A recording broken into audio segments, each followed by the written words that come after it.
Լսելով ձեզ, մարդ կարող է տպավորություն ունենալ, որ հաղարծինը կարելի է վերցնել եւ տանել, ասենք թե տեղադրել, չգիտեմ, Կրասնոդարի երկրամասում։ Դուք այստեղ արդեն գոյություն չունեցող իրավական նորմեր եք մեջտեղ բերում, անմեղախտելով անմեղության կանխագվար կա, որ եկեղեցին կամ այլ կազմակերպություններ, բայց թիրախում ունենալով հայ առաքելական եկեղեցին, որ հնարավոր է այսպիսի բաներ անի, որ հանկարծ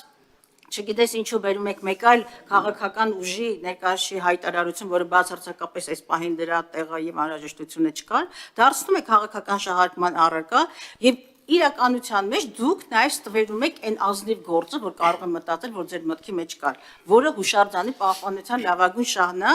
եւ եթե դուք իսկապես մշակույթի հուշարձանի պահպանության շահից եք ելնում, ես այդտեղ կարող եմ 7 ձեռքով էլ ձեր հետ կողմ լինել, որտեղ դա ինձ համար արժեքային հնարան է, բայց միանգամից Թագուհի Ղազարյանը միանգամից որևէ փաստարկ չբերելով, թե ինչ